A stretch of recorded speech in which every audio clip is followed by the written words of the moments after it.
di bayangan gue dulu kuliah seni rupa tuh fun. Ternyata sangat-sangat sulit gitu. Sulit dan mahal sih. Iya, ternyata. Ini memang dari awal sudah difokuskan 100 aja. 100 aja. Buat yang edisi pertama ini gitu. Karena juga apa ya? Budgeting. Okay. Bukan sosok unlimited edition ya. Enggak. Ini masalah budgeting ternyata ya. Oke. Ya itu kayaknya pemikiran yang udah gua tolak berapa kali. Terpikir tapi kayak jangan deh. Adalah salah satu perusahaan nightlife dan boleh di-mention nggak? Boleh disebut? Lebih baik jangan. Ini di Jakarta. Di Jakarta.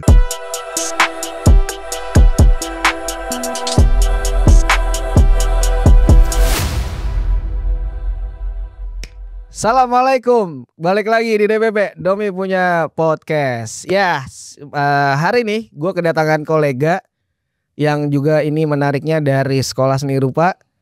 Tapi menariknya tidak ngomongin painting kali ini. Kita akan membahas satu proyek yang lagi dikerjakan, yang lagi proses untuk nantinya akan segera dirilis. Dan ini sudah ada promotingnya kemana-mana karena mereka sudah menyiapkan dari segi printingnya, persiapannya. Sampai nanti ada di bulan Mei itu ada acara yang masih relate dengan si project ini. Untuk detailnya kita mau ngebahas apa dan sama siapa sih kita hari ini? Tidak Wilson. Selamat malam. Terima kasih ya. Terima kasih akhirnya bisa ngobrol karena gua mendapati informasi ada buku yang akan dirilis. Namanya adalah Bunga Besi. Betul. Sebelum kita ngebahas jauh tentang Bunga Besi, gue mungkin mau tahu dulu dari sosok lu sendiri sebenarnya. Basicnya lu yang gue tahu kan memang ada ya, maksudnya melihat terus info lu adalah member dari si Futur Kolektif. Mungkin sebelum nanti kita ngebahas si Bunga Besi, Futur Kolektif, gue ngebahas lu sendiri. Lu sendiri tuh sebenarnya orang mana sih? Gua tuh orang maksudnya lo asli dari mana gitu? Jakarta kah? Kota lain kah? Gue dari pinggiran Jakarta, Tangsel lah. Lebih ke Tangsel ya, Tangerang Selatan. Bukan Tangerangnya ya? Bukan, Tangerang Selatan. Memang lo grow up di sana? Gue grow up di sana, gue dari kecil di sana. Cuman tapi kebetulan kan dulu ya sistem sekolah dulu kan itu beda ya.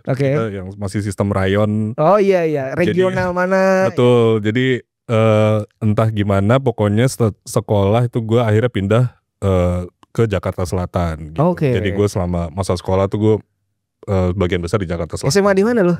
SMA 6. Oh Gorasix. Iya. Gorasix. Betul. Iya. Nongkrong di Bulungan tuh ya? Iya, di Wakam situ.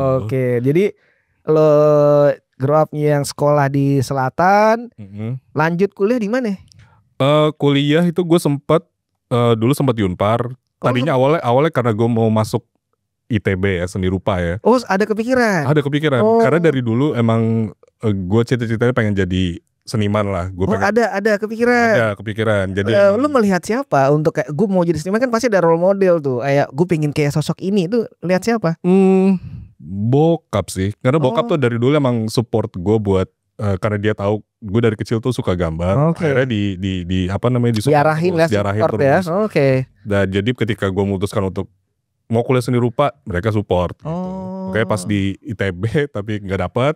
Oh, lo sempet nyobain ya? Iya, gue kaum terbuang ITB gue. Lo ikut Villa Merah juga gak? Sempet. Oh, ikut juga lo? Karena mau gak mau katanya kuncinya lo harus ikut dulu. Betul. Tuh katanya. Gue sempet punya kesempatan juga ketemu Kang Bidi Baik juga sempat di Villa Merah Bandung. Jadi semasa gue gak dapet itu setahun, gue sempat ikut Villa Merah buat nextnya matangin lah. Iya, nextnya gue coba lagi. Ternyata gak bisa juga. Jadi lu mencoba ITB 2 kali? 2 kali. Oh anjir, jadi MSRD 2 kali. Iya, selama di ITB, selama gue nyoba itu gue kuliah di Unpar ya, cuman kuliah. Ya istilahnya mengisi waktu. Ngambil apa di Unpar lo waktu itu? Gue di FISIP. Gue ngambil administrasi bisnis. Untuk mengisi kayak gue mengejar ITB deh, gue masuk dulu deh. Betul, iya. Yang penting kuliah dulu. Iya. Itu tahun berapa lo nyobain ITB yang gak masuk tuh? Awal itu? Tahunnya? Maksudnya lo nyobain yang di Villa Merah terus gak gagal tuh di tahun berapa tuh? 2006-2007 gitu ya. Berarti taruhlah 2006 gagal. 2007 lagi gagal. Iya, gagal. Unparnya 2006 tapi ya? Iya betul. Enggak, sorry. 2007-2008. Jadi 2007 gagal. Iya, 2007 gagal. 8 gagal. Gitu. Nah, Gagal kedua lo ada plan apa waktu itu? Apa lanjutkan Unpar? Waktu gagal kedua itu karena gue waktu itu masih pengen banget kuliah seni rupa ya, masih cita-cita. Emang lo keras banget, pingin banget gitu ya? Cita-citanya masih kejaga lah. Jadi pas tahun kedua gak dapat lagi, gue akhirnya ngomong ke bokap nyokap, gimana kalau cari beasiswa aja, karena nggak mungkin gue bebenin mereka lagi kan untuk kuliah lagi di mana gitu, pindah. Karena lo udah di Unpar nih. Betul. Akhirnya cari beasiswa, ya udah bisa pilih aja kalau dapat. Akhirnya dapat, cari-cari, oh ini ada di Singapura, Nafa Nanyang, dia ada program D3, ada program S1 juga gitu. Dan sebenarnya ada program S2, cuman itu biasanya yang dia kan ada apa namanya, kerjasama sama Loughborough University di Inggris lah. Jadi bisa S2 kalau misalnya dari S1 dari Nafa tuh bisa lanjut S2 di sana. Cuman waktu itu gue nggak ambil. Waktu itu akhirnya ya udah gue beasiswa, dapet, sempet ya tes wawancara dan segala macam. Akhirnya gue berangkat ke Singapura tahun kedua itu. Tahun 2009 gue berangkat ke Singapura. Jadi lo mulai yang seni rupa di Nafa itu 2009. Betul. Sampai berapa lama dulu di Singapura? 4 tahun. Oh 4 tahun. Jadi balik. 4 waktu lah. 4 waktu terus balik. Balik akhirnya. Oh, lo sponsor dari mana waktu itu beasiswanya? Dari pemerintah Singapura. Oh ada ya program itu ya? Ada. Jadi lumayan kayak apa istilahnya full gitu? Full. Jadi dia untuk tahun pertama itu enggak, karena setengah, karena waktu itu ya gue nggak tahu ya maksudnya spesifiknya kenapa. Pokoknya untuk tahun pertama itu setengah, tapi nanti ketika tahun kedua lu bisa kayak ngajuin lah bahwa kalau nilainya bagus ya.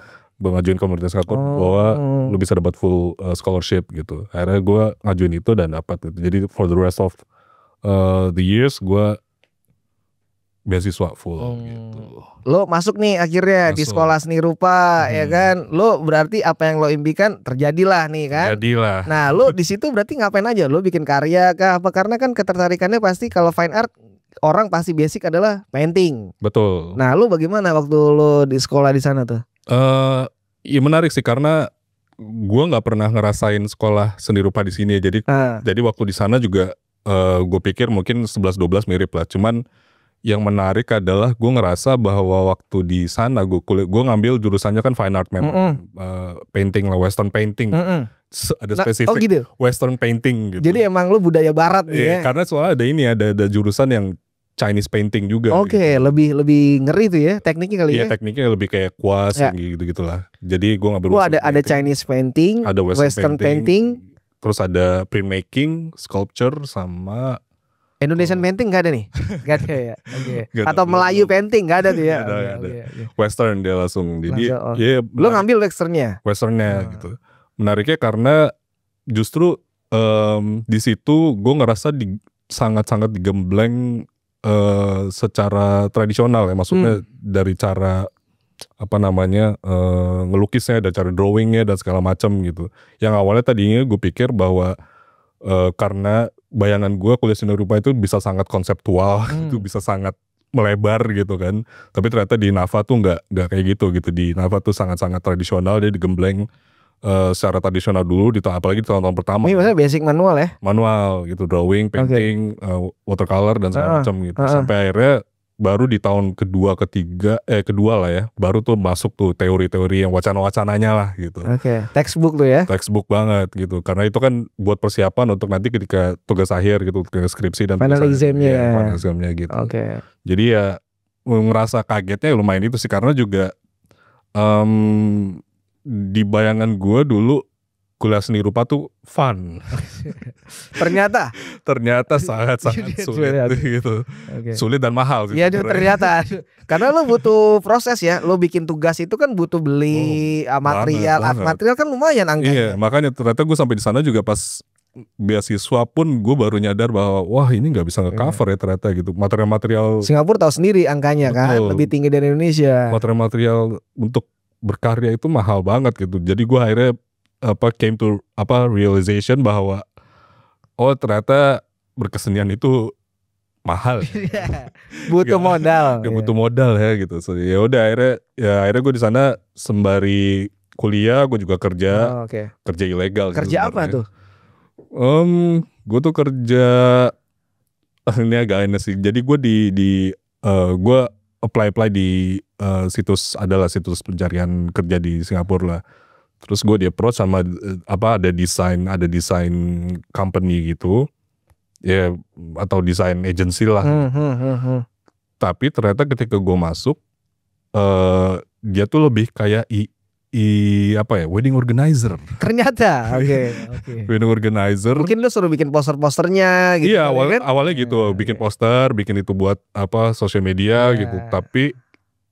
Tapi juga ternyata ketika gue di sana, gue juga jadi kayak semacam kuli juga gitu. Ternyata. Iya ternyata gitu, karena kayak lo semuanya lo gitu. Semuanya gue gitu. Jadi kayak misalnya kayak ada acara wedding ya, gue bantu kakak-kakakin, masang-masang dekorasi dan segala macam lah gitu. All in lah. All in. Jadi tuh gue bisa kayak abis kuliah, gue malam kerja, terus sampai paginya gue kuliah lagi kayak gitu. Itu hampir sepanjang tahun lah gue kayak berat gitu. Juga hidup lo ya. Lumayan. Gue pikir di Singapura enak ternyata. Tapi enaknya gajinya lumayan waktu itu. Iya. Sekitar $1,000 Singapura lah. Dulu tuh masih 7.000, ya 7 jutaan gitu. Dan itu buat ya lumayan lah. Iya, itu buat main bisa, buat ini yang lain-lain buat bisa. Nonton gigs gitu oke. Iya, bisa buat beli buku gitu bisa. Jadi makanya ya dikuat-kuatin lah waktu itu, karena gak bisa banget ngandelin cuman uang beasiswa gitu kan. Gitu sih. Jadi ya pengalaman menarik sih itu sih, karena ya gue kerja terus gue kuliah juga, tapi untungnya ya gak ngeganggu kuliah gue sih, karena gue waktu itu bertekad lah, gue gak mau menyanyiakan waktu gue lagi gitu loh untuk di Singapura, karena ini udah kesempatan gue, ya gue ambil sebaik-baiknya gitu sih. Lo berarti memang di era itu explore juga tentang kesenangan lo apa gitu. Tapi lo proses painting itu melewati juga dan lumayan intens gak lo painting itu? Iya lumayan, karena ya itu karena tadi yang gue bilang, karena digembleng banget karena mau nggak mau ya. Jadi gue juga ya mungkin teman-teman juga yang di seni rupa, entah di sini atau dimanapun juga pasti pernah ngerasain kayak gimana tiap hari lu harus ngabisin sketchbook, lu harus tetap rajin ngegambar segala macam, karena itu kan sebenarnya kan ngelatih daya kognitif lu kan, gimana lu ngelihat sekitar lu live drawing dan segala macam gitu. Itu tuh dulu gue lakuin semua gitu, sampai akhirnya move ke kanvas, terus ke watercolor dan segala macam. Cuman emang gak semuanya gue kuas. Gue lebih nyaman pakai oil sebenarnya kalau painting. Karena gue nggak bisa nguasain watercolor, kan itu susah banget menurut gue watercolor. Jadi skillnya lumayan tuh. Betul. Nah ketika tahun ke-3 ke-4 baru deh tuh gue mau gerak lebih ke instalasi gitu. Kayak gue ya lebih konseptual lah gitu. Karena emang wacananya kan berkembang pas di tahun-tahun itu, ketika ya itu tadi mungkin karena akhirnya banyak kelas-kelas yang sifatnya textbook, sifatnya teori dan segala macam, jadinya kan wacana-wacananya itu berkembang tuh kan, ada yang belajar tentang apa gitu, jadinya kayak metode-metode yang tadinya konvensional, tradisional tuh kayak mulai pelan-pelan mulai gue tinggalin lah gitu, gue lebih ke yang ke instalasi dan segala macam gitu. Berarti lo beres dari kuliah itu 4 tahun, balik ke Jakarta? Balik ke Jakarta. Nah, lu waktu itu aktivitas pertama lu setelah lu balik tuh ngapain tuh biasanya? Kan ada bingung kan, wah anjir nih beda nih, karena lu punya aktivitas dulu di Singapura begini, balik lu mencoba menyamakan frekuensi, gimana tuh? Berkarya apa waktu itu lu balik? Wah enggak lagi, karena anehnya gue lulus, ketika gue di sana itu gue justru merasa terdisilusi aja sama dunia seni, entah kenapa ya. Gue kayak nggak pengen lagi jadi seniman gitu. Ternyata setelah gue menjalani menjalani itu dan di dunia akademik. Atau lo karena udah nyaman tuh, karena gaji lo lumayan tuh? Mungkin gak tau juga. Oke. Jadi kita nyampe sini juga gue bingung, gue pas lo balik lo bingung ya? Gue bingung, gue kayak pengen jadi seniman kayak tanggung. Gue nggak kayak udah hilang gitu drive-nya gitu. Terus juga kalau mau kerja juga kerja apa gitu, bingung kan. Jadinya ya gue kayak tahun-tahun awal tuh sangat-sangat hilang arah lah gitu sampai akhirnya ya itu ketemu Future Collective itulah gitu. Jadi lo era lo balik dari Singapura ke Jakarta, terus mungkin lo masih bingung memikirkan apapun itu ya, terus bikin Future Collective jeda berapa lama? Sebenarnya pas Future Collective itu dari tahun terakhir itu gue udah kontak-kontakan sama teman gue ini yang salah satu bandmates gue nih. Itu jadi ini cikal bakal juga kali ya? Cikal bakal. Jadi awalnya gimana tuh? Ini kan sebenarnya jadi cerita tentang foto kolektif kan? Iya Itu betul. gimana tuh awalnya? Jadi pas gue di Singapura, dulu kan masih zamannya Last FM kalau ingat ya, Last FM. Kita kayak sharing referensi lah. Wah lu dengerin ini. Yeah. Dan kebetulan teman gue ini juga sebenarnya gue kenal dari SMA. Cuman dia beda SMA lah gitu. Dulu kan zaman-zamannya MySpace, Friendster gitu-gitu. Udah kenal secara online gitu. Jadi ketika gue balik ke Jakarta, ya udah ketemuan gitu, kita ngobrol-ngobrol. Jadi awal teman online. Ya sempat ketemu berapa kali, cuma kayak enggak. Iya, gitu. Biasa aja. Terus ya sampai di Jakarta, terus akhirnya ketemuan, kita ngobrol-ngobrol, terus dia ngajakin, ya udah ngeband aja yuk gitu. Ya udah ayo ngeband apa gitu segala macam. Ya akhirnya dari referensi kita, ya kita mutusin waktu itu cuma berdua nih. Lo dengan dia aja. Iya. Oke. Akhirnya ya udah. Feature kolektif lah jadi gitu. Jadi kita bener-bener kayak dari situ, karena kita ya karena cuma berdua, jadi juga produksi juga sendiri-sendiri gitu di kamar masing-masing lah gitu. Kayak musik bedroom gitu ya? Iya, bedroom musician gitu. Oke. Gitu sih. Jadi itu di era pas lo balik malah ya yang terrealisasikan. Jadi di Jakarta ini ya akhirnya. Dan dari berdua ini lo nambah personil lagi gak sih? Nambah personil itu baru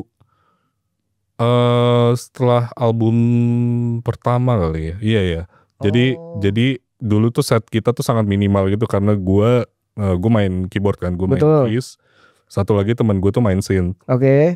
Iya, soalnya kayak elektronik duo gitu. Iya, jadi sangat bassnya sangat sequencer gitu, sangat elektronik gitu. Jadi, tapi pas ke album kedua tuh kita agak ngubah konsepnya lah, kita pengen live set dan segala macam. Jadi akhirnya gue ngajak teman-teman yang lain buat ngisi. Gitu. Karena ada beberapa kan instrumen lain akhirnya ikutan juga gitu. Betul, kan? Ada drum, ada bass juga. Gitu. Jadi beberapa kali yang sekarang ini gue lihat nih udah kayak mungkin full band lah, istilahnya full set gitu. Ada drum, ada gitar, bass gitu-gitu ya. Tapi yang lo ceritakan tadi adalah bagaimana perjalanan pertamanya ya, bagaimana ide lo sharing sama si teman, sebut ini temen lo gak apa-apa sebenarnya. Sawi. Nah, Sawi gue tahu. Karena gue tahu orang itu gitu, tahu. Bilang aja. Kayaknya gak ada yang kenal Sawi deh. Iya. Nah, bilangnya salam buat, udah lama gue gak ketemu dia tuh gue. Oke, siap. Karena dia sudah nyebrang, dia udah agak kejauhan. Ada crossover. Iya, gue mau manggil udah kejauhan. Wah, udah dia di atas dia. Waduh. Gue lama gue gak ketemu dia. Iya. Gue tahu cerita ini sebenarnya. Jadi Sawi ini lumayan futuristik. Iya. Lumayan futuristik. Nyebrang lah ibaratnya. Gue belum mikir, dia udah mikir. Keren lo pokoknya. Nah, nyampe lah dia nyampe. Dari dua orang ini makanya lah terjadilah si Feature kolektif. Betul. Dan setelah jeda mungkin kayak fase udah beres-beres beberapa materi, lo merekrut lah beberapa jadi full set ya. Iya betul. Gitu. Emang ini sebenarnya naik timbul nih sebenarnya kalau kita sebut ya. Iya. Karena kalau yang waktu zaman Sawi sering tuh di gigs tuh gue lihat tuh kalian berdua tuh. Gitu. Karena kan lumayan lah di gigs karena minimalis set gitu. Jadi nggak repot gitu. Repot. Lo main di klub oke gitu ya. Jadi teman-teman komunitas juga nggak segan kali ngundang gitu. Secara budgeting aman. Aman. Gitu. Oke. Terus gue mau mulai masuk pelan-pelan soal lo. Oke lah lo memang ada ketertarikan seni rupa, lalu juga ada Feature kolektif ini sebagai lo musician lah ibaratnya ya, ibaratnya lebih ke lo juga punya sisi lain. Nah tiba-tiba gue denger yang emang akhirnya lo punya sisi yang menulis, yang akhirnya sekarang nih mungkin lagi digodoknya si Bunga Besi ini. Mungkin sebelum kita bongkar detail ya istilahnya buku ini apa, terus kayak kenapa sih namanya Bunga Besi, itu sebenarnya lo kenapa tertarik bikin buku dulu deh, gue pertanyaan basic aja dulu. Kenapa lo akhirnya mau untuk bisa merealisasikan buku ini gitu? Mungkin lebih ke kenapa gue ada tertarik menulis ya. Iya itu dulu itu. Jadi ini ada kaitannya sama ketika kita tadi bahas soal kuliah gue dulu. Ya ketika gue tuh dari dulu tuh sebenarnya juga nggak begitu suka baca gitu. Dari zaman kuliah gue baca cuman gak yang sebegitu dalamnya lah gitu, sebegitu intensnya gitu. Iya baca ketika gue di Bandung, maksudnya gue sama kawan-kawan juga pernah terlibat dalam satu istilahnya ya, sel-sel klub baca segala macam. Cuman ketika di Singapura itu semakin intens karena kuliah menuntut itu gitu. Ternyata dari tugas-tugas dari segala macam akhirnya yang memaksa gue untuk untuk membaca gitu. Dan kebetulan pas di Singapura ini ada cerita menarik sebenarnya, kayak ada salah satu kelas teori waktu itu ya, kelas di Nafa. Waktu itu ngebahas soal salah satu topik yang emang gue suka banget gitu. Dari zaman gue di Bandung gue udah belajar gitu. Ada soal namanya movement dulu, namanya Situationist International gitu. Nah itu gue pas di sana, pas di kelas, wah ngebahas ini nih ternyata gitu. Akhirnya gue approach dosennya, waktu itu dosen gue di Nafa gitu. Gue bilang bahwa gue tertarik sama kuliahnya, menarik banget dan segala macam. Terus gue nanya ke dia, lu ada ini gak, maksudnya ada klub baca sendiri enggak gitu. Oh iya, lu tertarik gitu, boleh nanti ngumpul aja, kita ada kok klub baca gitu. Ternyata dosen gue ini dengan murid-muridnya yang beberapa orang itu ada klub baca sendiri. Akhirnya gue join lah di situ gitu. Selama kuliah itu. Nah dari situ mulai tuh gairah gue untuk baca, untuk nulis tuh mulai intens lah gitu, mulai berkembang gitu. Akhirnya dari zaman itu gue udah mulai nulis-nulis, baca ya entah itu prosa atau esai dan segala macam, sampai akhirnya itu ke bawah tuh tadinya mungkin kewajiban ya karena tuntutan akademik, sampai akhirnya jadi hobi gitu. Jadi emang gue jadi kayaknya gue nggak bisa nih kalau semacam nulis, ada yang kurang kalau nggak nulis. betul gitu. Jadi kebiasaan gitu loh. Akhirnya dari situ sampai gue bawa akhirnya ke sini gitu. Dan gue dan kenapa puisi mungkin karena formatnya menurut gue puisi itu apa ya, nggak bisa ditebak gitu loh. Menurut gue banyak variabel yang menurut gue bisa banget dieksplorasi gitu loh. Mungkin secara prosa pun bisa gitu, cuman gue lebih nyaman di puisi karena menurut gue intensitasnya beda gitu loh ketika lu baca puisi gitu. Dan akhirnya gue nulis naskah Bunga Besi itu dari tahun sekitar 2015an atau 2014-2015. Puisi-puisi awal gue nyoba-nyoba, itu formnya tuh juga ganti-ganti banget gitu. Gue masih nyari suara gue sendiri lah gitu, gimana caranya gue menyerap banyak hal. Terus gue nyoba-nyoba nulis dan segala macem, sampai akhirnya kenapa terbentuk Bunga Besi itu ya sebenarnya dari perjalanan panjang itu gue sebenarnya nggak ada niat untuk publish lah. Gue punya kayaknya gue punya masalah dengan apa ya, gue tuh terlalu keras gitu sama diri gue sendiri gitu kali ya. Ketika gue lihat naskah gue nih kayak kurang, ulang lagi. Merasa kurang terus. Jadi gue ngulang terus sampai akhirnya sampai di satu titik ya udah gue ketemu teman gue juga, publisher juga yang kebetulan adalah teman kantor juga gitu. Jadi udah publish aja, gue udah naskah, dia encourage gue buat publish gitu. Ya udahlah gitu, udah kelamaan juga, udah 10 tahun gitu. Jadi gue juga udah gak kayak gue menolak untuk baca ulang lagi itu karena gue takut bakal diubah lagi nantinya gitu. Udahlah pokoknya langsung aja gas aja bikin aja. Oke.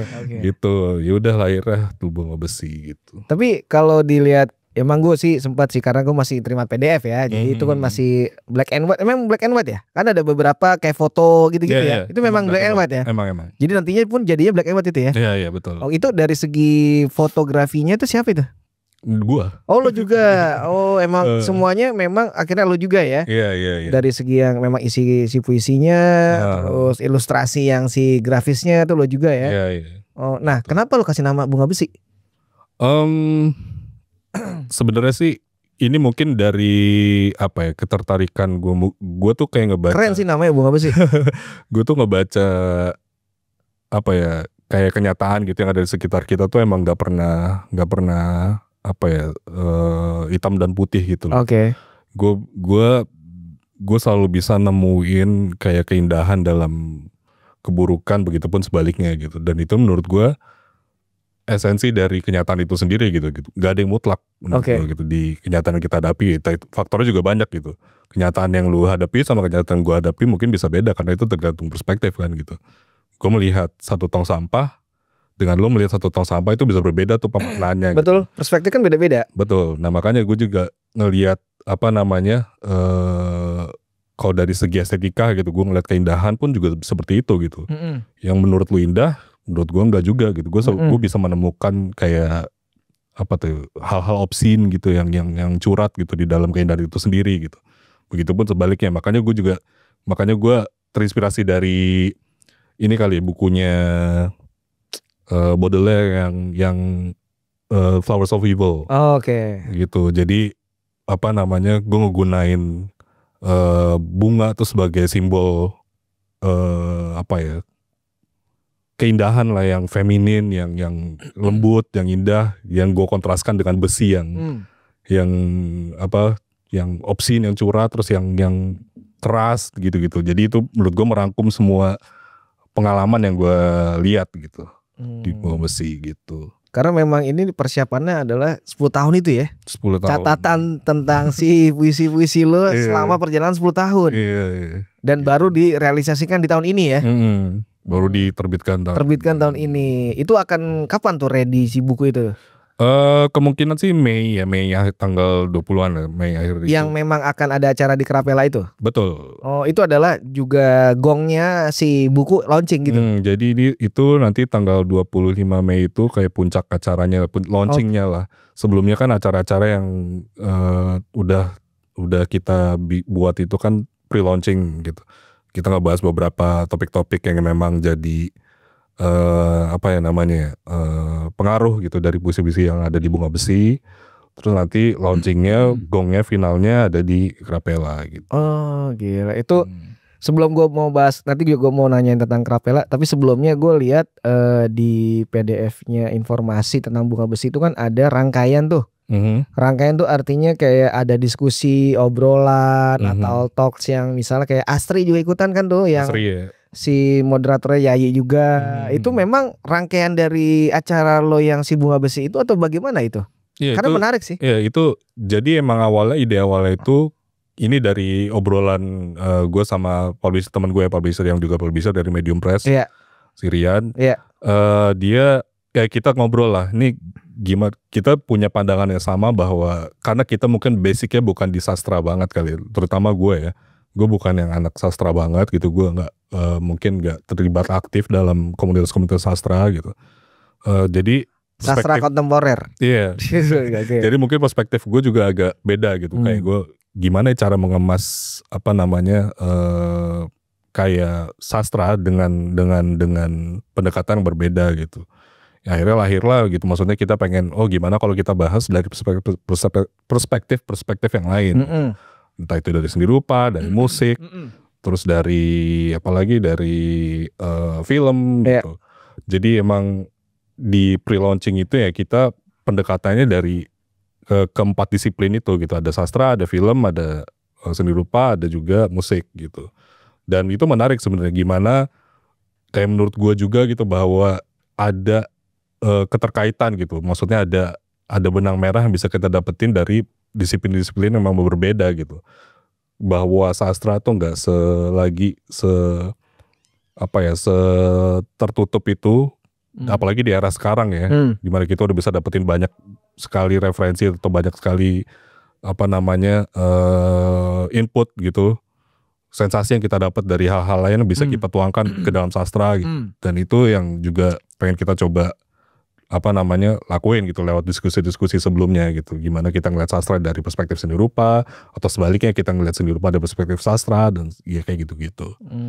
Makanya lo mengeluarkan ide-ide yang wah nih, gue lihat sih sebenarnya cara-cara ini adalah cara musisi sebenarnya. Bagaimana kayak lo bikin kayak rilisan fisik musik itu kan ada tur-turnya, betul. Ada pendekatan misalnya ngobrolnya, diskusi. Nah lo kayak pendekatan cara untuk mengeluarkan si bunga besi ini dengan itu, karena lo juga lo background musisi, jadi kan emang relate lah istilahnya ya. Jadi ada berapa titik tuh kalau di Rawamangun ada. Bintaro ada. Ya kan, itu semua memang udah berlancar ya, udah berlanjut tuh ya, udah lewat ya. Udah lewat. Yang belum adalah yang Krapelanya ya. Iya betul. Gitu menarik sih. Jadi emang maksudnya kayak. Jadi kayak tour gitu ya. Iya, ya itu tadi karena bener banget bahwa itu tuh kayak pendekatan kita tuh. Ini juga soalnya keluar juga dari apa namanya teman gue juga yang tadi Sirian tadi. Kita gimana pendekatannya kalau kayak band gitu.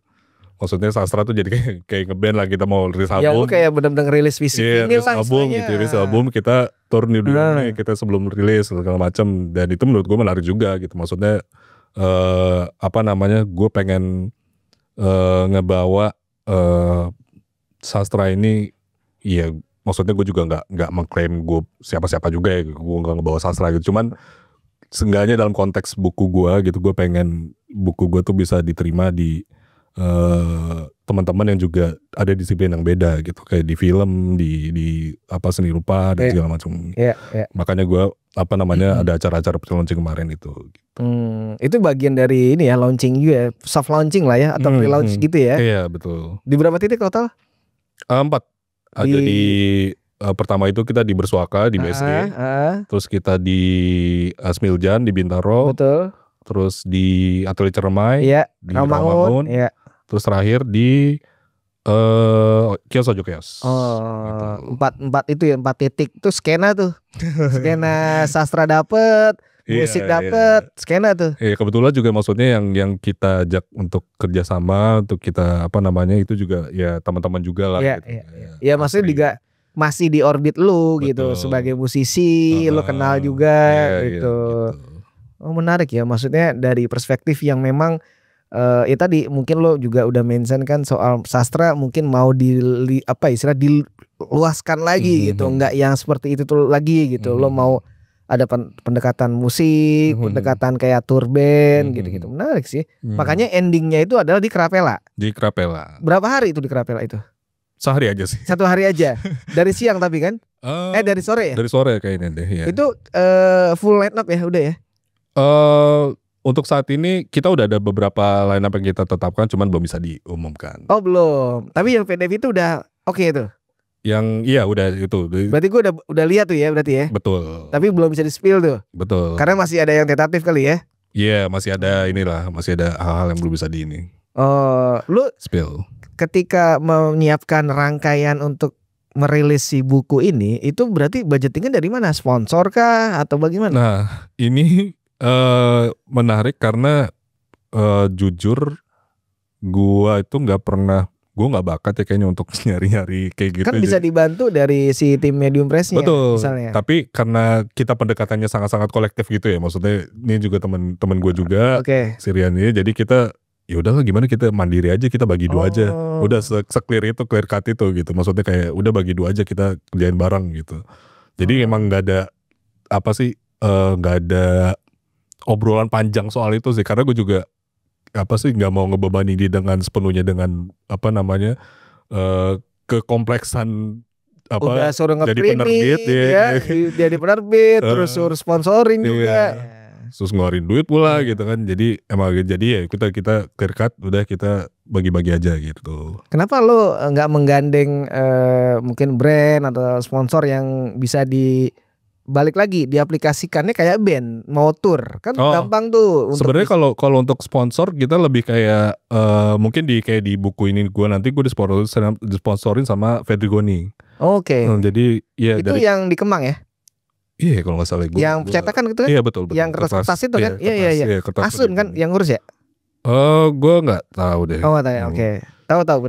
Iya, Fedrigoni dia mereka willing untuk sponsorin kertas-kertas di Bunga Besi, dan itu mungkin salah satu upaya lagi kita untuk kerjasama lah sama orang. Begitupun nanti di acara-acara yang lain gitu kita akan ngajak kerjasama yang lain juga sih. Jadi nggak menutup kemungkinan gitu. Tapi karena kalau di Bunga Besi itu karena mungkin juga ada ideal yang mesti kita capai juga ya dari sisi gua dan juga dari sisi penerbit gitu. Maksudnya, contohnya gimana?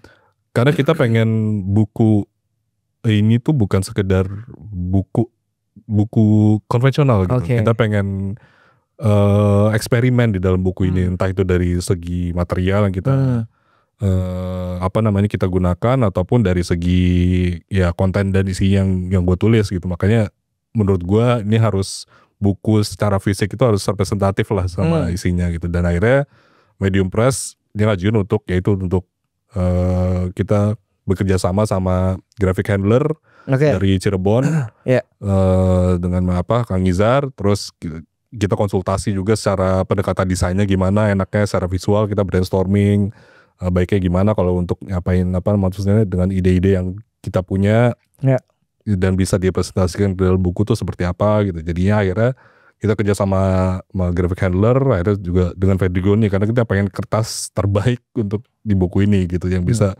orang ngerasainnya juga punya sensasi lah. Dan kita juga cetaknya pakai teknik riso. Oke. semua, jadi nggak cetak biasa gitu. Teknik yang lagi anget banget, sering campuran banget, sih, dari so ada yang biasa juga gitu.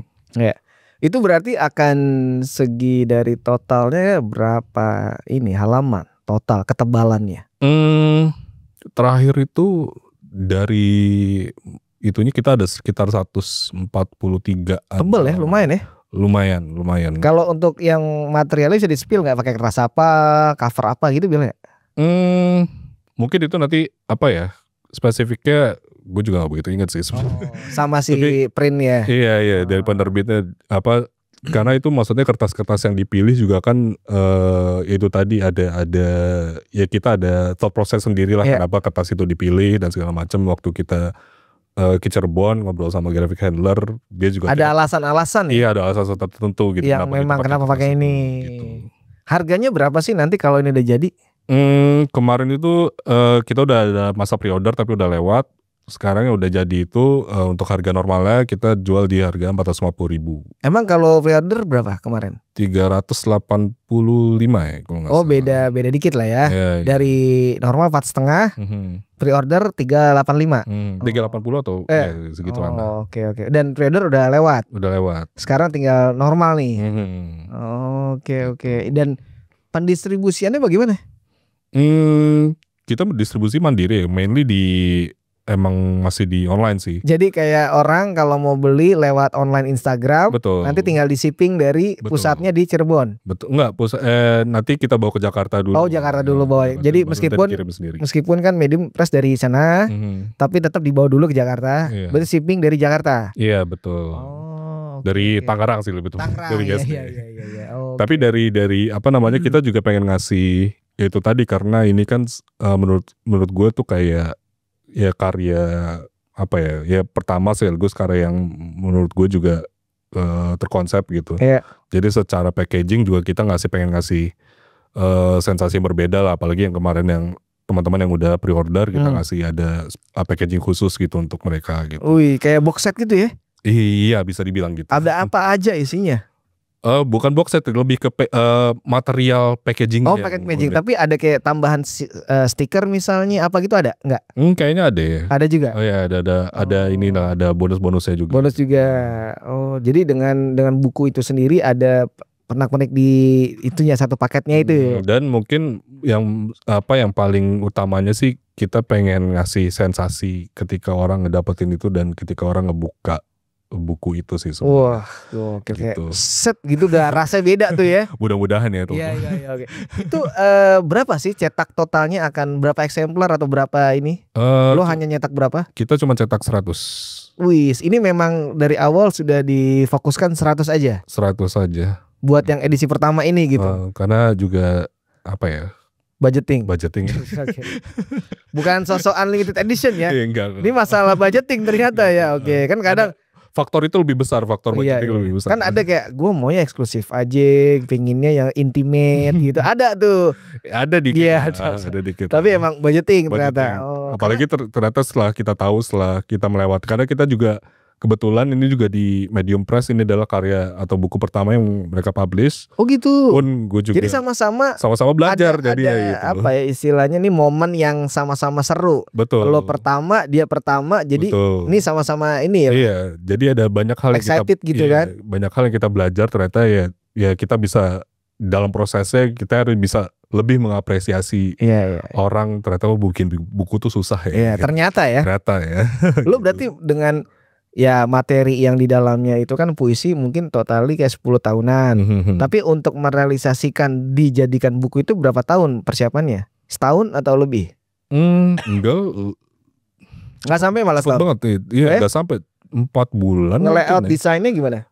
Iya, 4 bulan deh, kayak cepet deh. Karena juga ya itu karena naskahnya udah jadi layout juga kita keroyokan ya. Gue dan lo nge-layout sendiri? Layout sendiri. Oh gitu. Nggak ada tim layout? Nggak ada. Oh, ini paling desain cover kita tolong teman gitu. Jadi lo layout sendiri. Oke, jadi si Medium Press terima udah beres ya, karena layoutnya dari lo. Iya, berdua sih. Kita koyokan ya. Maksudnya untuk layout dari Medium Press juga terlibat, gue juga terlibat. Jadi ketika gue ngasih ke medium press itu dalam format yang mentah banget lah. Itu akhirnya berkembang ketika kita brainstorming gitu. I see. Gitu sih. Dan lo udah melihat nih cetak yang pertama belum ya? Gue dikasih sneak peeknya sih dari graphic handler, dikirim foto-fotonya nih itu ya. Udah ada rasa kayak emang ini yang lo mau atau masih ada kayak kurang? Karena kan dari tadi lo sempat mention kayak banyak kurangnya nih, kayak kurang nih juga terjadi di sini nggak? Itu terjadi di pikiran gue sebenarnya. Makanya gue mau sempurna gitu ya. Wah ini kayak kurang nih gitu ya. Ada tuh. Ketika teman gue yang dari medium press Sirian ke sana ke Cirebon untuk ngelihat ininya cetakannya, gue nanya gitu gimana rasanya gue gitu. Ya dia ngasih ini feedbacknya dia gitu. Cuman gue nggak bisa belum bisa nyimpulkan gimana rasanya karena gue belum megang fisiknya gitu. Baru Riannya ya. Iya, gue dikirim foto-fotonya aja. Tapi secara visual sih itu udah sesuai sama yang gue mau sih. Secara visual, belum megangnya aja gitu. Gitu sih. Dan itu emang akan dinantikan di bulan Mei besok tuh ya. Iya, hopefully. Oh gitu. Kalau kita ngebahas Krapela, kenapa lo memilih Krapela? Sebenarnya sih alasannya simpel sih. Teman lagi, si Jan. Kebetulan gitu. Kontaknya Jan ya. Iya, wah Jan. Oh iya dia. Butuh nih Jan, boleh nih gitu kan. Boleh nih. Karena secara tempat tadi tuh udah skena banget nih. Endingnya Krapela, ending lagi skenanya ya kan. Wah dapet gitu. Makanya. Dan berasanya selatan banget lagi kan. Wah gila. Terus dekat sekolah gue dulu. Lo jadi kayak apa ya istilahnya kayak isbek gitu kan. Iya. Makanya waktu itu kita tuh sempat mikir-mikir di mana ya. Terus ada beberapa pilihan waktu itu emang. Kayaknya hampir gak ada pilihan deh. Krapela aja apa ya? Rossi gak kepikiran Rossi? Rossi gak kepikiran justru. Okay. Krapela aja. Oh iya kenal kebetulan kan. Akhirnya gue juga ya udah. Temen juga kan. Approach Jan ya udah. Oke nih sekalian. Gitu sih. Karena kan memang gue lihat di acara itu menariknya ada kayak puisi Drang Eda gitu-gitu ya. Apa tuh? Ya. Lecture. Nah itu performance gitu-gitu. Jadi memang tidak pure yang hanya musik ibaratnya, tapi ada performance gitu. Itu memang lo setup kayak gitu atau gimana? Ada ide apa awal? Iya, kita tuh pengen lagi-lagi gue pengen memberikan pengalaman yang beda gitu dari acara launching buku. Gitu. Di samping maksudnya cuma diskusi, meskipun penting. Diskusi ada gak tapi? Tetap ada. Di sebelum mulai? Lebih ke formnya tuh mungkin kita belum bisa spill begitu banyak. Oh, oke. Tapi karena masih digodok juga ya. Iya, formnya tuh lebih kayak apa namanya ya? Pertemuan orang lintas disiplin ini yang akan mendiskusikan tentang bunga besi tapi dalam format yang berbeda aja gitu. Gak sekedar kayak orang duduk bicara ada moderator gitu. Gue nggak nggak pengen sekaku itu gitu. Gue pengen ada lebih fluid lah. Karena lo mungkin sudah melakukan itu di 4 rangkaian. Iya betul. Jadi gue pengen pasti Krapela ini beda lah. Ini gongnya lah nih Krapela nih. Oh makanya ada beberapa performance. Menarik sih gue ngeliat line up-nya tuh. Wah ini oke juga nih. Dan apa ya istilahnya lebih ke berbeda lah acaranya. Mungkin kalau di Krapela kan ya jelas ada DJ set, live band. Nah di acara next ini menariknya ada performance itu. Iya. Mungkin karena ya itu tadi karena basic gue juga ya dari musik gitu. Gue juga tentunya pengen ada ada keterkaitan lah yang lebih dari sastra ini ke musik gitu. Jadi gue pengen itu juga ada performance musiknya dan segala macam. Secara visual juga gue pengen ada hal-hal yang juga bisa menunjang itu. Jadi ya gue sih berharapnya juga nanti ya teman-teman yang datang juga bisa ngerasain hal yang beda lah gitu dari acara launching Bunga Besi itu nanti gitu. Iya soalnya gue liat wah ini kontemporer banget nih yoi di Krapela. Launching buku puisi ya kan. Wah boleh mantap. Itu ada tiketing yang di Krapela enggak? Ada sih harusnya. Ada berapa ya tiketingnya yang di Krapela? Belum fix sih. Kita belum kita masih dalam fase penggodokan. Jadi kita belum bisa juga spill harga tiketnya berapa. Karena belum detail juga ya. Iya belum terlalu detail sih. Tapi yang jelas sih ada tiketing dan kemungkinan besar FDC kali ya, FDC lah ya.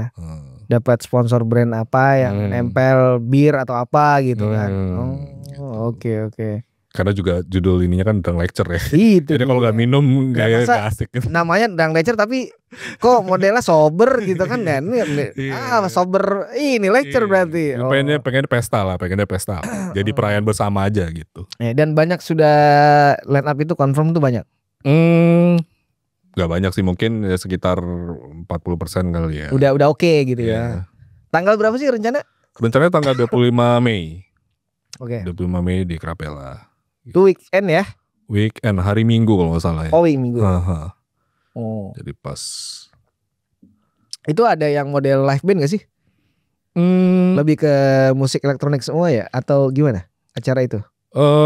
Kita sempat consider juga pengen ada live band. Ada yang kayak live set gitu apa live gitu? Set, Future Collective gak ikutan nih? Aduh jangan deh. Oh ya. Sawi lagi belajar apa mungkin Sawi ini kayak. Dia lagi bertapa deh. Sawi masih pakai jas kan nih? Masih dong. Oh itu. Masih dengan gaya. Statement. Itu fashion statement tuh. Gue suka gaya Sawi.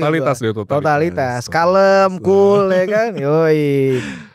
Sawi nggak ikut sertakan di situ. Di mana tuh? Ya di acara lo lah. Krapela. Oh sempat kemarin pas. Enggak, yang besok Krapela. Oh jangan deh. Oh kenapa? Seru tuh. Itu cocok dia. Dia akan gue undang. Undang pasti. Tapi jadi itu dong terlibat harusnya. Ya itu kayaknya pemikiran yang udah gue tolak berapa kali. Terpikir tapi jangan deh. Karena dia cocok dengan temanya. Dia kontemporer sekali dia. Hidupnya aja kontemporer. Gue suka gitu. Dulu libatkan dia di rangkaian yang 4 itu. Salah satu. Iya pas di Ojo Keos. Oh lo libatkan sebagai pembicara? Enggak, sebagai pengisi waktu itu. Oh ada sesi ininya. Selektor kan dia kan suka tuh. Iya. Oke. Sudah dilibatkan ya? Sudah dilibatkan. Tadinya mau ngajak sempat kepikiran juga gimana kalau pas di Ojo Keos Future Collective live set main tapi kayaknya susah jadi Sawinya aja. Oh Sawi aja. Sawi itu sudah merepresentasikan Future Collective. Mungkin iya. Iya. Itu udah the whole package. Udah gitu. Future Collective, ya udah Sawi, gitu udah kelihatan gitu. Betul. Ya, secara visual, ide pemikiran, udah future, udah nyebrang, udah kan namanya juga future kan. Udah menatap ke depan deh, udah nggak di sini udah nggak. Makanya tadi gue bilang gue manggil dia karena udah keduluan. Sudah lepas landas. Udah keduluan, gitu. Mantap, Sawi keren. Gue nextnya mau ngobrol sama dia tuh. Nanti ada momen gue mau ngobrol sama dia. Harus. Karena banyak project juga dia tuh. Iya harus. Dan agak off the box juga dia. Pokoknya di luar, selalu di luar gitu. Gila keren tuh. Mantep Sawi. Ya oke.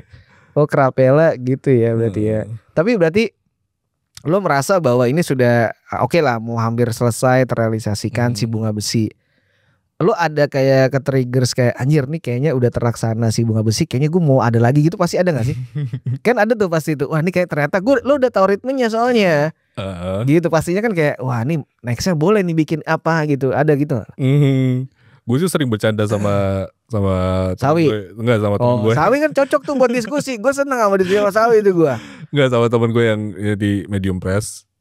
Bahwa ini bakal jadi karya pertama dan terakhir gue. Oh gitu? Lo malah ngomong gitu?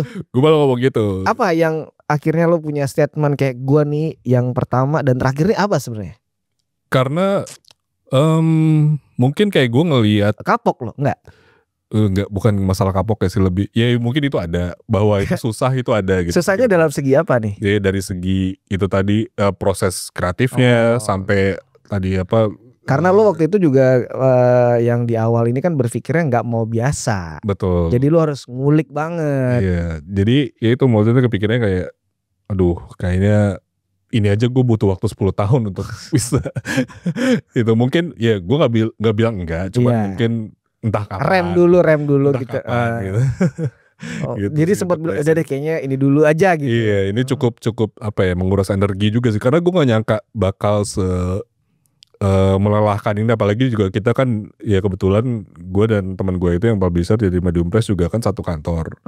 Dan kita kan juga punya apa daily job yang lo daily job tuh demanding. Apa office hour? Oh di mana? Adalah salah satu perusahaan nightlife dan boleh disensor nggak? Boleh disebut? Lebih baik jangan. Ini di Jakarta. Di Jakarta. Apa ya namanya? Boleh nggak? Clue dikit deh. Apa gitu? Inisial. Aduh jangan deh. Jangan. Enggak. Pasti tahu soalnya pasti tahu. Oh pasti tahu. Pasti tahu orang-orang pasti tahu. Sebenarnya gue udah tahu gitu. Tapi lu sebagai apa sih di sana? Sekarang sih gue sebagai production supervisor. Apa tuh? Maksudnya sebagai ngapain tuh? Jadi di situ ada departemen production kan. Oke. Jadi gue yang handle segala output kreatif, entah itu dalam bentuk video, konten, sosial media dan segala macam. Apalagi berhubungan sama video ya. Kalau desain sih enggak. Itu dari gue gitu.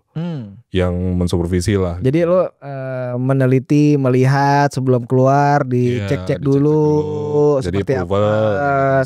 Oh tuh lo bagian lo. Karena emang tempat ini mengeluarkan itu juga banyak produksi. Iya banyak banget. Banyak ya. Banyak banget. Gitu. Udah lama di situ lah. Udah mau 2 tahun ya. Kan tempat ini kreatif juga. Iya 2 tahun sih. Kayaknya udah 2 tahun deh. Ya bulan ini 2 tahun deh. Bulan ini 2 tahun. Atau bulan depan gitu ya. Gitu. Jadi memang daily jobnya juga ada. Jadi emang yang struggle-nya sih di situ sih, kita memisahkan antara, karena kita udah burn out duluan sama kerjaan. Jadi ketika ini memang kerja passion banget sih. Jadi kita malamnya gitu baru meeting, kita ngobrol, lanjutin soal project ini kayak gitu. Jadi emang kesulitannya tuh ada aja gitu loh, kayak dari segi ya waktu, dari segi ya tenaga, finansial pasti ya, dari segi mental juga gitu kan. Jadi banyak yang apa namanya perjuangannya lah gitu. Dan makanya kita harap maksudnya di di Bunga Besi ini gue pengen ya sekalian lah, udah all out aja sekalian gitu, pengen kalaupun ini jadi karya terakhir, seenggaknya gue nggak malu-malu banget gitu. Sampai lo mikirnya gitu ya? Iya. harus bisa gue banggakan sih gitu. Ya harus bangga dong. Ini kan istilahnya kayak lo melahirkan gitu, kekaryaan gitu. Mungkin bukan karya painting tapi karya buku gitu, menarik lah. Iya. Bunga Besi. Gitu sih. Tapi berarti dari lo tadi finansial lo udah di-mention bahwa ini adalah ternyata mandiri ya. Mandiri. Lebih banyak ke ya udahlah dari uang lo sendiri dan si Medium Press itu sendiri ya, tidak mencoba untuk kayak nyari sponsor apa gitu-gitu enggak ya? Enggak sih. Sponsornya itu tadi dalam bentuk ya. Lebih ke bagaimana ditukar lah istilah materialnya, disponsorin. Jadi tidak ada cost yang diproduksi. Betul. Tapi secara kayak cash money-nya nggak ada nih ya. Sebenarnya juga bisa kan kalau nyari sponsor ya? Bisa, mungkin ya kita sih kepikiran untuk yang Kerapela ini emang kita pengen nyari sponsor sih, karena produksinya lumayan lumayan gitu. Jadi kita mungkin butuh. Kan si Jan ada standarnya tuh si John tuh ya kan. Betul. Kita tahu tuh ya kan. Ya nggak apa-apa kan tempat kan. Harus venue, ada venue kan harus ada ininya. Ya. Makanya maksudnya dari ulang lingkup pekerjaan kita juga kita ngerti lah, paham lah. Iya. Gitu. Karena juga itu kan ya balik lagi nih adalah hubungannya dengan lo juga pernah ya berkecimpung di situ gitu, musisi, jadi lo tahu produksian, stage itu gimana, venue kan tahu kan. Iya. Tapi kalau untuk yang Kerapela gue rasa banyak brand yang nempel, misalnya kayak bir atau minuman yang relate sama acaranya, iya kan? Ya gak tahu ya, mudah-mudahan. Iya karena acaranya kan during performance itu ya, di factory itu kan ada lah tuh. Yang misalnya kita sebut aja brandnya misalnya kayak kura-kura misalnya. Kan kita coba aja, siapa tahu kalau dia nonton kan boleh tuh ya kan, nggak tahu. Boleh. Gitu. Tapi so far lo merasa lu udah puas dengan rangkaian ini semua atau ada yang kayaknya wah ini kayaknya ada kurang lagi apa gitu nggak? Sebenarnya sih kalau misalnya ditanya kayak gitu pasti ada rasa kurangnya. Maksudnya, apa yang merasa bahwa karena gue lihat kan ini sebenarnya udah menarik banget dari rangkaian lo ada di kios Ojo Keos, di Atelier, lalu di Sebilja itu di Bintaro. Sama satu lagi di mana?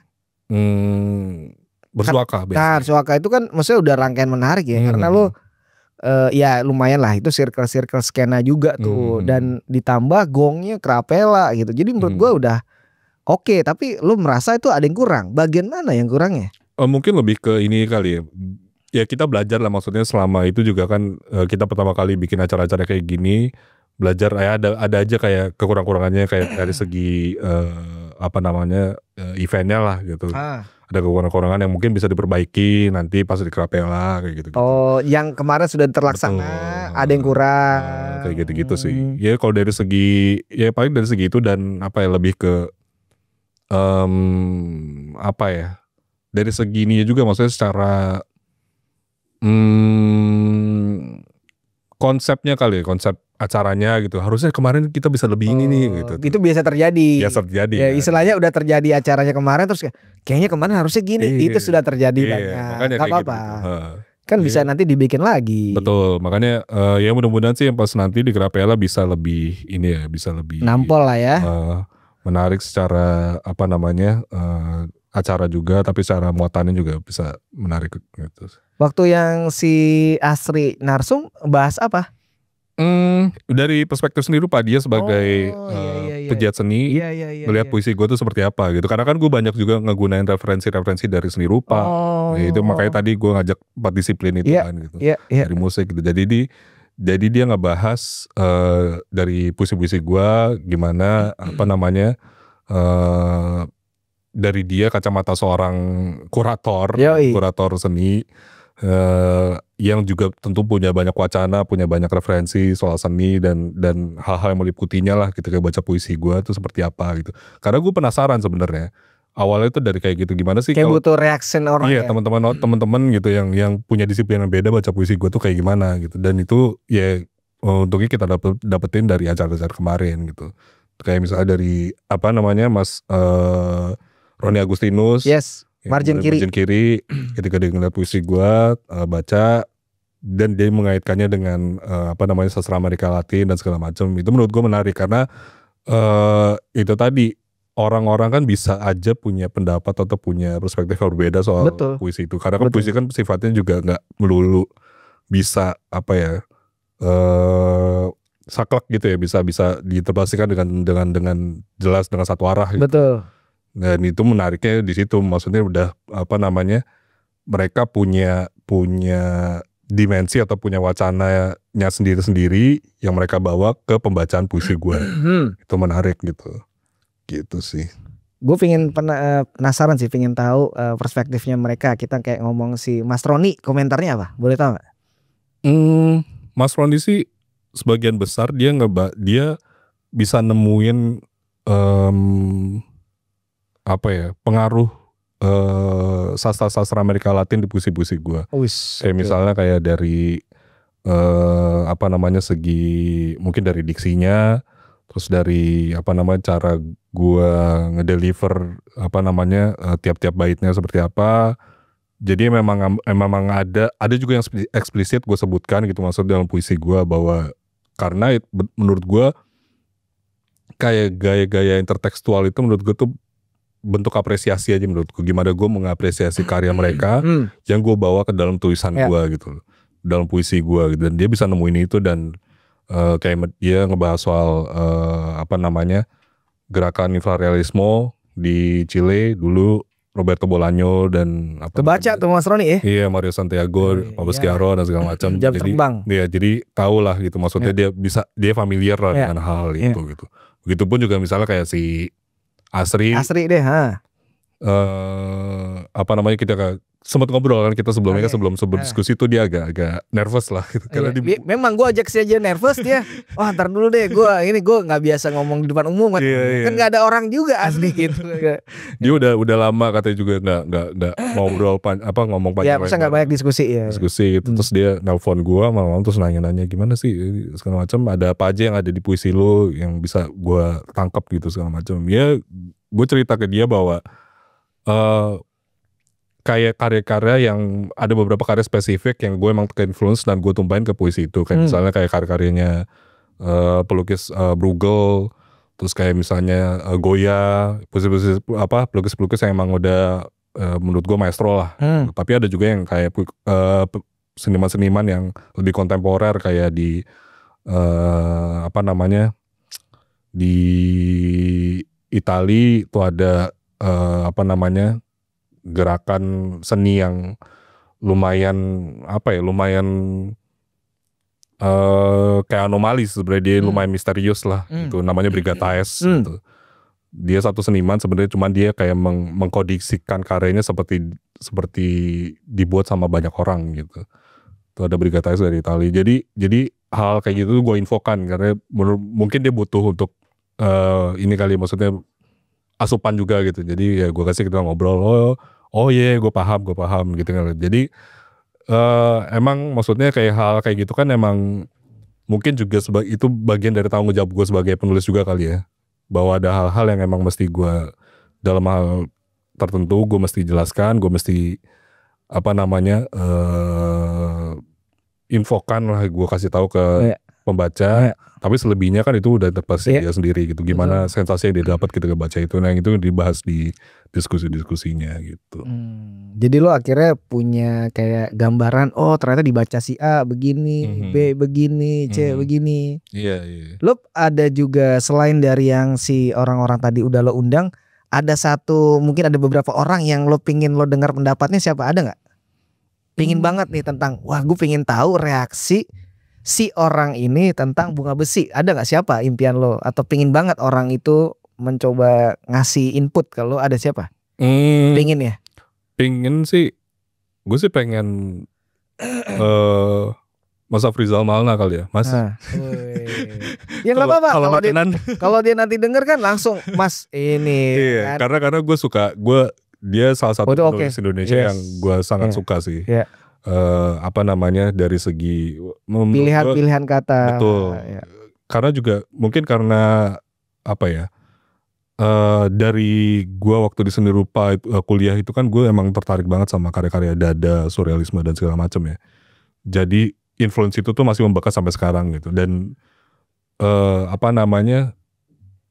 kayak nuansa itu tuh bisa gue dapetin di karya-karyanya Mas Afrizal gitu. Bisa wah ini sangat-sangat menurut gue sangat beda gitu dibanding pemusik yang lain gitu. Dia sangat khas gitu suaranya gitu. Dan itu gue tertarik sih, maksudnya apa tanggapan dia, baik atau buruk ya. Gak apa-apa, lu harus menerima itu biar tahu. Iya. Tanggapan dia tentang buku gue penasaran. Nanti kalau jadi kirimin sih, itu wajib tuh. Mungkin. Kayak Mas Widi Baik itu kan juga kata-katanya, wah itu gitu. Jadi Mas Afrizal aja, selain itu siapa lagi yang pingin banget, kayak gue pengen tahu nih ketika buku ini dibaca sama dia responnya gitu, lo pinginnya siapa? Waduh, selain itu siapa ya? Yang emang lo pengen banget denger tentang buku ini dibaca sama dia nih, apa responnya gitu? Sebenarnya gue justru lebih tertarik, gue pengen tahu respon dari teman-teman gue yang bukan siapa-siapa sih. Oh ternyata lo malah pinginnya terbalik, yang justru orang umum lah ya. Iya, karena apalagi teman-teman dekat gue yang yang juga, jauh ya, yang jauh, dari seni rupa, dari musik, dari yang emang orang common people lah ibaratnya. Saya pernah ada satu teman gue kayak dia sangat-sangat tidak ya lurus aja involved gitu dengan inilah hal-hal ini. Terus dia juga dia support lah beli buku gue. Terus gue tuh penasaran nih kalau dia baca nih gimana nih gitu. Maksudnya apa yang dia tangkap gitu loh. Dan itu gue lebih intrik di situ. Lebih senang ya. Karena emang nih orang yang tidak kayak memahami perkataan kayak seni atau musik gitu kan. Yang karena emang, kan ya kalau orang yang udah punya muatan kan udah punya. Oh itu beda sih. Beda approach-nya gitu. Beda. Makanya kalau gue penasaran sama aja kayak lukisan dilihat orang umum sama aja. Betul. Pasti akan punya perspektif yang lain. Iya. Beda dengan orang yang sekolah seni gitu. Iya. Tapi sama aja kan, maksudnya ya itu tadi kayak ketika kita mendekati sebuah karya gitu, entah itu dalam sastra atau karya seni gitu kan, kita kan selalu membawa asumsi tuh. Betul. Kayak kita ngeliat lukisan, kita punya asumsi sendiri, kita punya bahkan prejudis gitu, bisa jadi gitu terhadap karya tersebut gitu. Tapi orang-orang yang mungkin bukannya ignorant ya, tapi mereka nggak punya privilege untuk tahu konteks atau tahu apa di baliknya gitu, dan mereka melihat karya itu dari segi sudut pandang yang sangat-sangat banal gitu. Itu menurut gue sangat-sangat menarik justru gitu, karena justru hal-hal itu yang pengen gue juga ceritakan di Bunga Besi gitu. Ketika gue melihat karya-karya yang menurut gue masterpiece gitu, mahakarya, karya Bruegel gitu, lukisan yang menurut gue bagus banget. Tapi gue kaitkan dalam konteks kehidupan gue yang banal gitu, yang sangat-sangat sepele gitu. Itu bakal jadi gimana ya, itu berusaha gue tuangkan ya. Dan sama juga kayak gimana gue tertarik sama apa namanya reaksi pembaca yang emang nggak punya, maksudnya nggak ada muatan yang kesana, nggak ada bagasi yang kesana. Iya, nggak ada asumsi kayak apa-apa gitu, gitu sih. Yang emang umum aja, yang emang basicnya tidak, ya ini aja standar aja gitu, tidak mendalami seni, musik atau industri kreatif. Iya gitu. Oke, menarik. Terakhir nih, apa yang mau lo bagi atau ada informasi apa mau lo share mungkin tentang project lo nextnya selain dari Bunga Besi, boleh Futur Kolektif misalnya, atau Futur Kolektif mau bubar misalnya, gue nggak tahu karena Sawi sibuk ya kan, ya gue nggak tahu, atau ada plan apa Futur Kolektif ke depan gitu. Karena gue seneng tuh perform yang berdua kalian tuh sebenarnya tuh, wah itu lebih dapet tuh ya kan. Ya live set oke. Mungkin ya apa ya, buat teman-teman aja sih yang emang tertarik untuk baca Bunga Besi, bisa dibeli di apa namanya Medium Press, di Instagram @mediumbookstore. Oke. Bisa cari infonya di sana. Dan juga kalau misalnya teman-teman tertarik buat tahu apa itu isi bukunya atau tahu pembahasan seperti apa, wacananya seperti apa, bisa datang nanti tanggal 20 Mei di Krapela. Gitu. Itu aja sih. Itu sudah fix 25 Mei udah fix nih. Lo udah ketok palu nih. Udah ketok palu. Jadi tanggalnya sudah fix, tinggal line up-nya aja difixkan lagi. Oh I see. Gitu. Jadi secara tempat Jan udah ready, gas gitu 25. Line up-nya difixkan dulu nih, digodok nih. Oke. Jadi poster menunggu fixnya baru keluar ya. Kemungkinan sih awal Mei kita akan umumkan sih. Si poster ini akan rilis di awal Mei. Iya. Oke. Lu nggak mau promosiin Futur Kolektif? Gimana? Ya yang mau dengerin Futur Kolektif. Yang mau ngundang dong harusnya lo, biar dia makin. Sebenarnya gue tuh ada ini sendiri sih. Gue tuh nggak bakat kayaknya, maksudnya promote gitu. Enggak. Iya itu satu, dan gue live gitu gue nggak bakat gue. Ternyata gue menemukan kesenangannya tuh justru di menggodok musiknya, bukan di performnya. Berarti. Oh gitu ternyata. Sawi bisa dua-duanya Sawi. Ya kan dia itu. Oh iya udah. Sawi gue nextnya mau ngobrol sama dia. Asli benar. Harus sini Saw. Belum sempat. Iya. Oh jadi lu terasa ada rasa itu ya? Iya, gue bahkan terakhir berapa gigs terakhir feature tuh gue sempat gak ikut karena gue kayak udah nggak usah gue nggak usah ikut gitu. Oh gitu. Jadi mereka main aja sendiri. Iya. Mungkin kalau buat sebagian orang juga nggak ada, lo nggak terlalu ini ya, karena ada instrumen yang bisa di cover gitu. Betul. Oh gitu. Lo nya ada rasa itu. Iya, gue ada kerasa nggak nyaman aja gitu. Ternyata. Ditonton orang-orang. Ternyata gitu ya. Ternyata kayak gitu. Mendingan gue studio aja. Iya, mending di balik layar gitu. Gue seneng bikin musik ya, gue seneng produce-nya. Tapi ketika perform tuh gue nggak menikmati sih. Itulah kenapa Futur Kolektif tidak terlalu gencar di gigs sekarang ini ya. Iya, masalahnya gue pun kalau ngelempar ke yang lain juga, ayo dong jalan aja udah gitu ya, susah juga. Ya kan lu ininya masalah ini juga menghormati juga lah. Ya masa di gue yang jalan ibaratnya kan. Gue pengen kayak cuma bikin lagu aja gitu sih. Sisanya ya kalau mau emang apa namanya main aja gitu. Mau total udah berapa lagu sih kalian? Album pertama tuh 18 gitu. 18. Yang album sekarang? Kedua tuh sekitar 12. Terus kemarin tuh sebenarnya udah sempet pas masa pandemi ya, gue lagi godokin banyak, produktif juga tuh. Gue godok banyak lagu di situ, tapi buat album ketiga. Cuman ya banyak satu hal dan lainnya, jadinya ke postpone lagi. Jadi emang ada plan untuk si album ketiga. Betul. Mungkin nextnya album ketiga gue mau ngobrol kalian berdua di sini. Ada Sawi apa lo ya kan? Episodenya khusus Futur Kolektif. Itu akan menarik sih. Menarik. Gue lebih ngobrol sama Sawi, gue lebih oke gini. Wah seru. Kita mendengarkan Sawi ngobrol. Gue sebenarnya gue tinggal opening closing, sisanya dia udah gitu kalau gue sebenarnya. Tapi Sawi keren. Gue fans terus lo, mantep. Keren. Udah itu aja yang lo mau bagi, nggak ada lagi. Itu. Karena Futur Kolektif lagi menggodok album ketiga ya. Mudah-mudahan. Nanti kalau memang terrealisasikan, gue akan mengundang karena itu penting buat dipromot juga tuh. Siap. Terima kasih ya. Terima kasih banyak. Tidak Wilson atas informasinya. Bunga Besi gue jadi tahu sama rangkaiannya di 25 Mei. Krapela. Detailnya pantengin aja Instagramnya Medium Bookstore.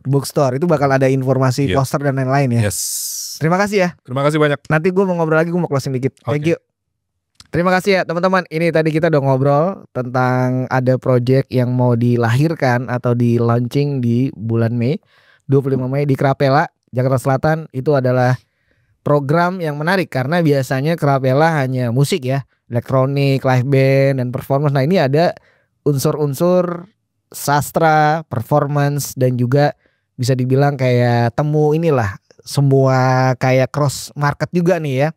Ada yang dari sastra, musik, seni rupa, ada semua. Jadi ini kalian datang aja di 25 Mei Krapela. Detailnya di Medium Bookstore. Informasinya akan ada posternya. Pokoknya jangan lupa cek aja di Instagramnya Medium Bookstore. Dan juga jangan lupa share, like, komen di Metur Indonesia atau metur.idn. Jangan lupa juga subscribe. Terima kasih. Wassalamualaikum warahmatullahi wabarakatuh. Thank you ya. Tidak bisa ya. Terima kasih. Terima kasih.